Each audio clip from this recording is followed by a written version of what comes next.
Hello everyone, you guys have been asking me a lot of questions about the Tesla Powerwall.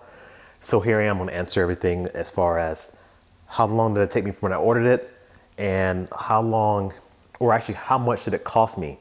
And the most question that people ask is what does the Powerwall do and how does it benefit you, and the difference between that and the regular generator. All right, so keep watching. I'm gonna answer your questions. Let's get started.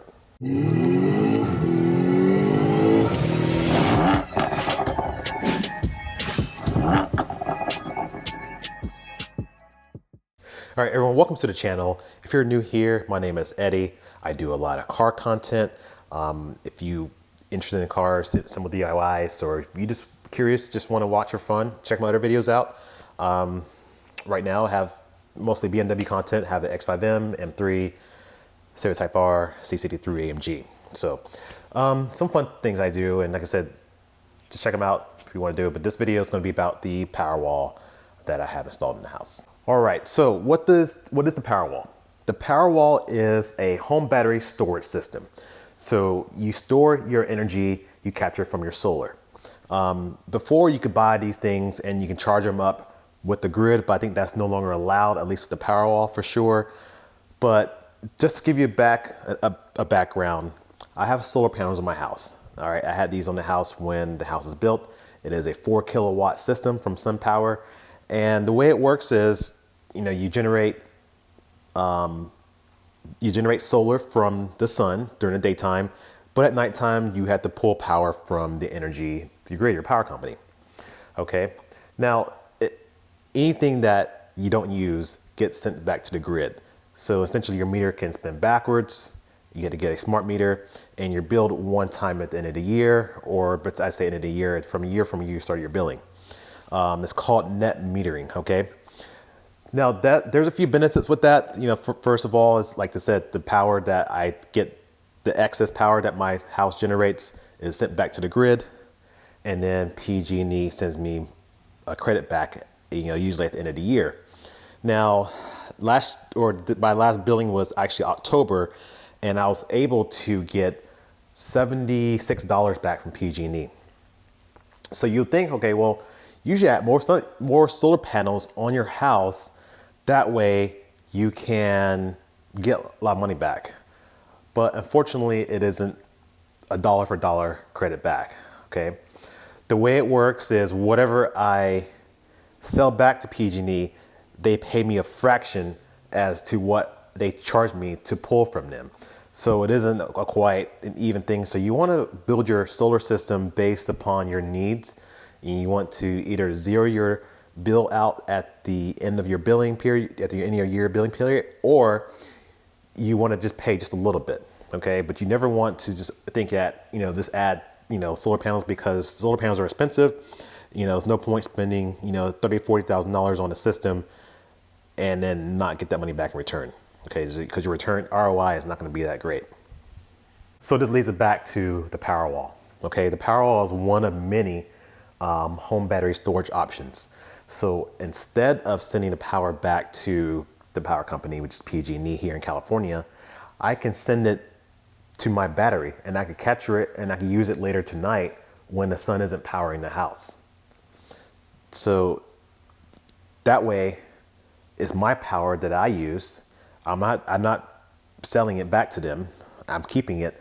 And then anything after this is fully charged up, anything that's extra can then get sent back. So I can still end up generating a credit back at the end of the year. But overall, most of the power that I capture is mine, okay? All right, so when did I order this? I ordered this back in May of 2020 is when I finalized it. I was thinking about it a little while, I think for a few months. I did my research. I researched other battery products. Like I said, there's other ones out there. More companies started having more batteries come to the market. Interface, Generac, and other things like that. And also I thought about a generator, just a regular generator, okay? Now the difference is, for a generator, like I said, a gasoline or a diesel generator, for one, a gasoline generator needs gas, okay? So power goes out, you can run extension cords to the outside of the house and to the generator and power, like I said, your essentials like your refrigerator, a couple of lights, whatever you need to do, as long as that generator can handle that load. Now, if you want to go up from there, you can go up to what's called a standby generator. Now, the standby generator or whole house generators, those are hardwired to your house. And with those, they can power most, if not your whole home. Now, those generators cost, about, $7,000, $8,000, $10,000. And then I've seen them go up as high as $15,000, depending on how much energy you need. Usually they're based upon the kilowatt hours, which is the amount of power it can provide. But the thing is, you have to know is they need to have a hardwire supply of natural gas. So while the cost may seem low, especially if you're looking at like something around the $5,000 range, by the time you get everything installed out the door, you could be in around the $13,000, $15,000 range. Okay, it gets pretty expensive to get gas line wire, all the permits, things like that. That stuff just costs money. All right. Also, with the generator, you're gonna have noise. You're gonna have a bunch of noise from the motor. It is a motor that's running, so it's gonna produce noise. But say you live somewhere where there's hurricanes and you can be out of power for days and bad weather, that is a good option. Or if you just want to power your whole house and be seamless, good option. Hospitals, they use generators that are standby. And what those hospitals do is that those things run off like diesel engines. And when power goes out, those engines can provide power throughout the whole hospital without you pretty much missing the beat. Maybe a few things you might notice, but most of the essentials can be powered. All right, now you can do something more seamless with a generator. So you need a transfer switch, and it's a metal plate. So it allows you to now flip a switch on a breaker to now take power in from the generator, but not send power to the power lines. Okay, and then you have, it's a metal block that keeps you from doing that. It is vital. I think it's actually mandatory to do that. But this way you don't accidentally electrocute anyone. Because say, for example, power's out and people go out there, run their generators, and they don't have that switch. So what happens when they're plugging into power, and now that extra power is going to the power line, which then could electrocute a worker, which is exactly the next thing I'm going to talk about. Is if you have solar panels on your house and your house, the power goes out, your solar panels turn off. They will not operate. It's a common misconception that if you have solar in your house, power goes out, you can still generate some power, but no, that's what happens, it turns off. And the reason is because I mentioned earlier, whatever power your house does not consume gets sent back to the grid.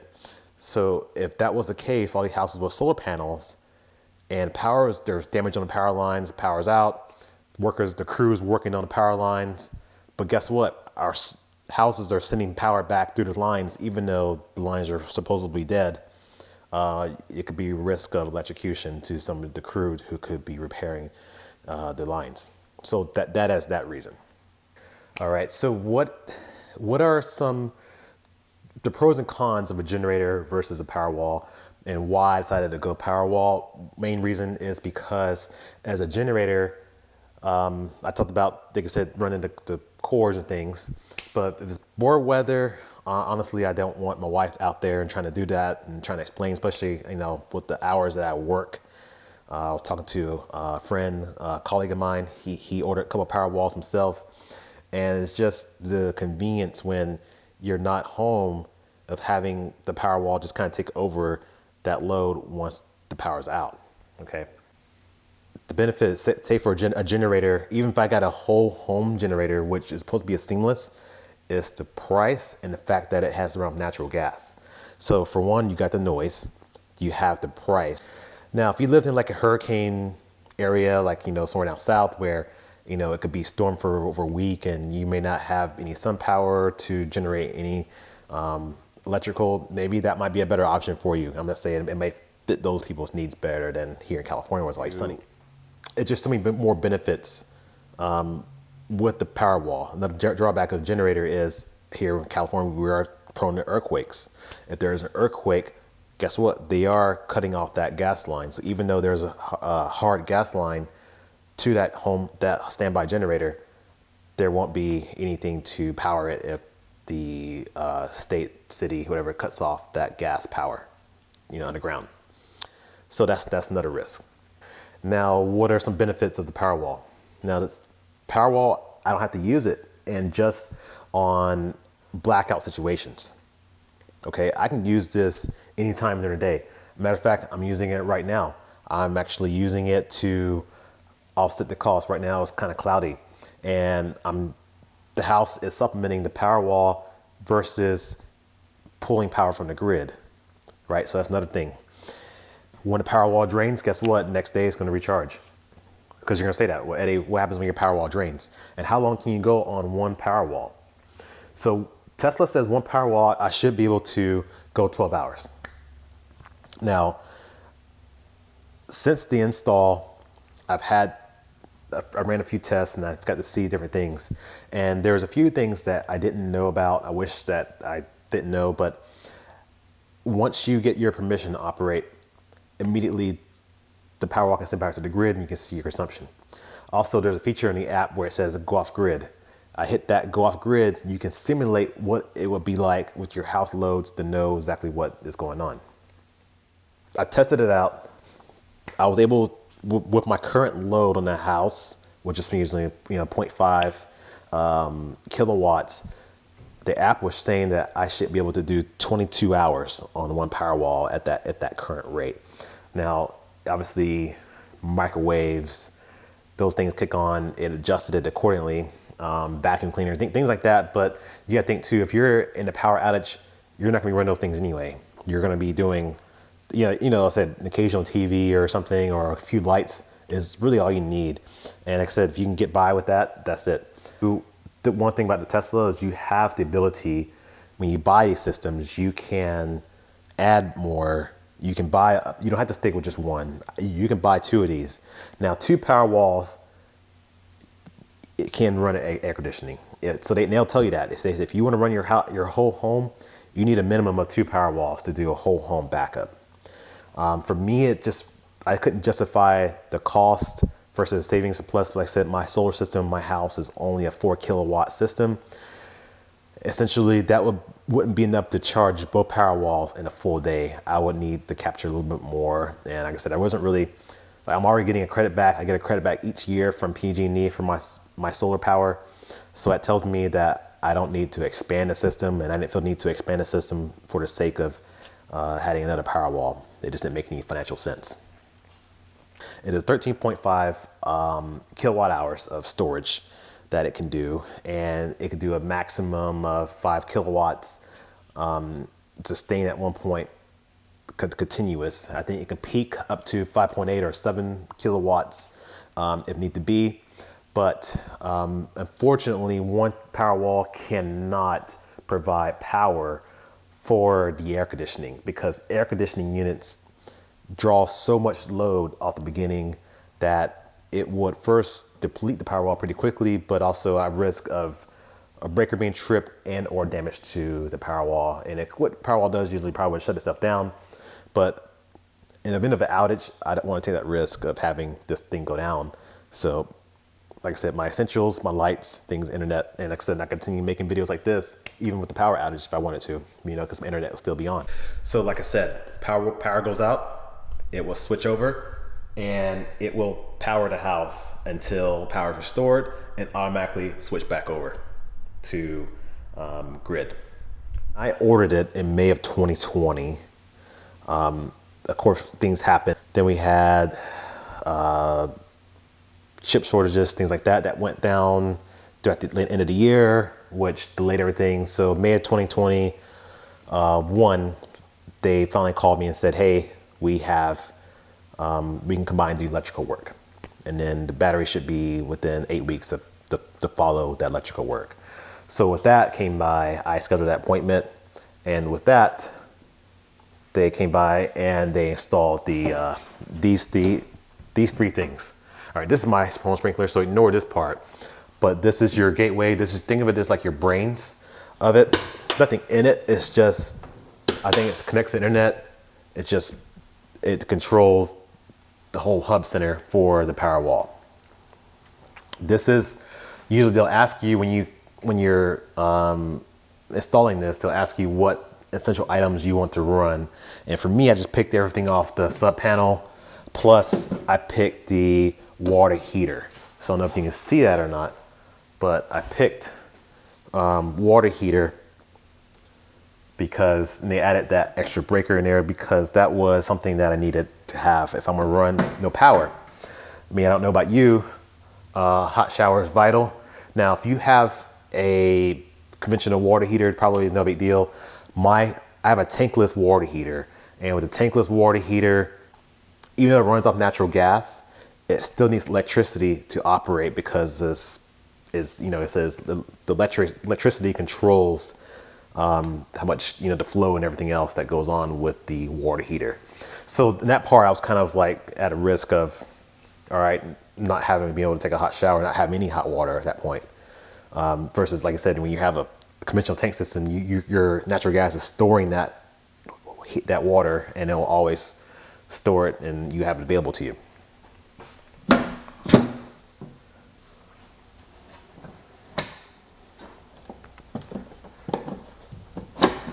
And here's some other things they put in here. I guess it's Tesla Powerwall, solar, and a couple other, I guess, breakers for the solar system and turn that stuff off.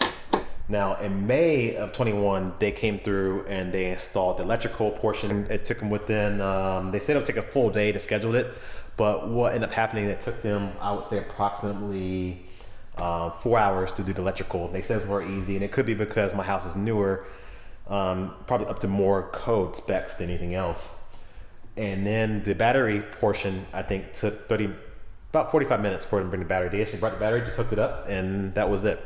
And then I had another inspection from the city from there. And for a while when I was talking about the battery, I was thinking I should be able to use it. What was happening was I had to wait for PG&E to give me the authorization. They call it permission to operate. Once that happened, the Powerwall started functioning normally. What was happening was when I would turn it on, it would automatically drain the maximum to the grid and everything else, and I couldn't see any power flow on my app. So that's what took me so long to make this video from when I first talked about it, because it wasn't functioning. I ended up calling Tesla, and then they ended up trying to go through, and they said there was a few things they had to fix, but other than that, they came through, and all of a sudden I got permission to operate, and then it still didn't work. All right, 2 days later, I said, what I'm gonna do? I'm just gonna reset the system.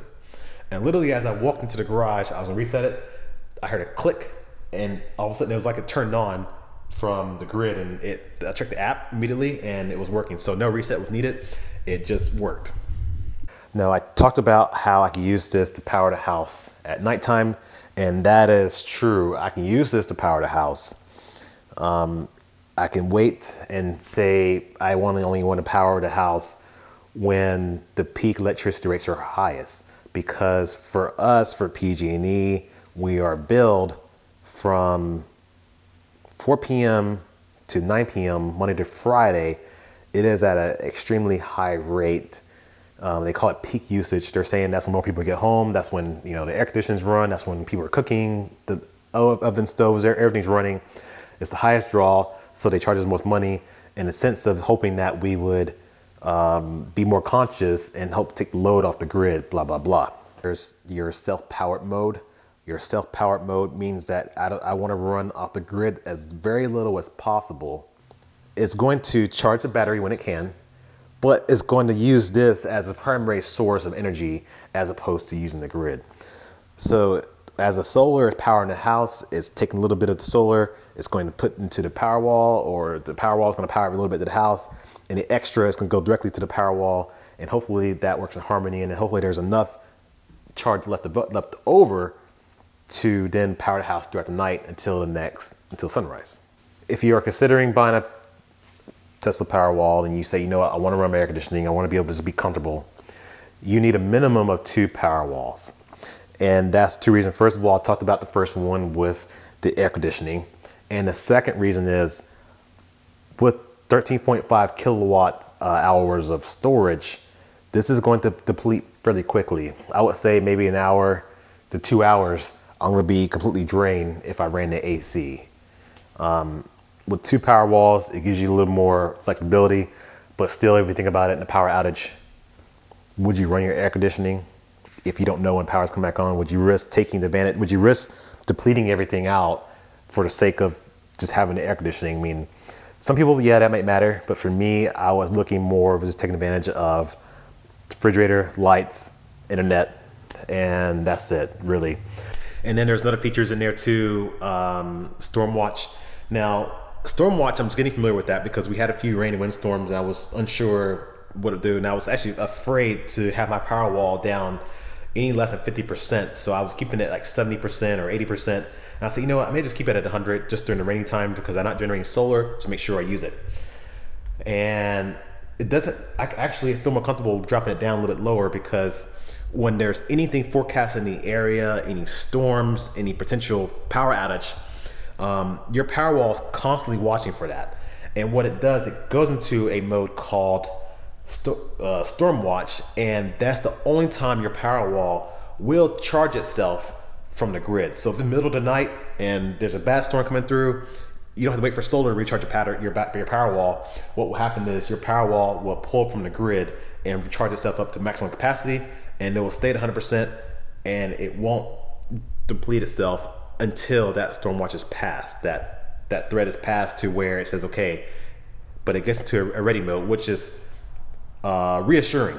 Okay, knowing that if I'm not home and or something like that, and you're not caught at 20% battery life. Now, if someone runs into a power pole, knocks the telephone pole out or whatever it is, and now the power's out, that's completely different. That's just something that the Powerwall can't watch for. That's whatever. And I was thinking that maybe it wasn't a good purchase. I said this is a lot to spend because at the time it was quoted $13,500. There was a credit available at the time. I'm not sure if it still is, but it's called the Self-Generation Incentive Program, also known as SGIP. They give you a credit back depending on how much you need and where you live and if you have medical devices at home and like that. Fortunately, I didn't have none of those things, but however, you still get the credit back for the price. So I got now the SGIP. Now let's talk about it. This costs $13,500. I got a check from PG&E not too long ago for $2,300 back. All right. So then I should be getting 26% back from federal. So all in, I should be around a little over $7,000, which is not bad because if you think about a comparable generator from Generac, a generator is going to be probably about $15,000, $16,000. Even though you might see it for online, you see those generators, those home standby generators, they may be like $7,000. But by the time you get everything installed out the door, you're probably looking at probably about $14,000, $15,000. And because it is not clean energy, there is no credit back from federal, anything like that. So you have to weigh that. Now, if I live in somewhere where it's hurricanes and like I said, somewhere down south, a home standby generator may be a close option between the Powerwall because if I got several cloudy days, I don't know if I can make it for a week on just the Powerwalls. So, but I hope you found the video helpful. If you want, we can maybe try a video where we can, I might just show you what the off-grid looks like and we can turn the power off and run off-grid and try it out. But thank you for watching. Hope I answered some questions. If you have any more questions, let me know. I'll try to answer them as much as I can. And like I said, if you're a car fan, if you like cars, check my other videos out. Here's the M3 right there. And then there's my Civic Type R. I got the X5M outside right now. And of course my wife is driving the C63. So I'm gonna try to do more content in that car. But if you're, like I said, if you're curious, just check it out. All right, everyone, just want to mention one last thing. I know I mentioned early in the video that if you had the Powerwall, you would not be able to charge from the grid. Looking at Tesla's website, it seems as though if you buy the Powerwall without solar, it is able to charge from the grid if you are in backup mode or time of use mode, where it can charge itself obviously from the grid, and then deplete during the peak time to save you money. If you buy, also you can buy the Powerwall, which I think if I lived on the East Coast and I could afford it, I would buy the Powerwall and a standby generator in combination, because You can use a standby generator and the Powerwall in tandem. That way, when the Powerwall became depleted and your house didn't need energy, it would kick on a generator, and then it would run a generator until your Powerwall was fully charged and switch it off. So you would have that option available to you. Now, the one thing the generator can't do with the Powerwall, if you did that combination, is Tesla's website says that generator will not provide power to charge that Powerwall. So just something to be aware of. But yeah, that's all. I just wanted to add that last little bit.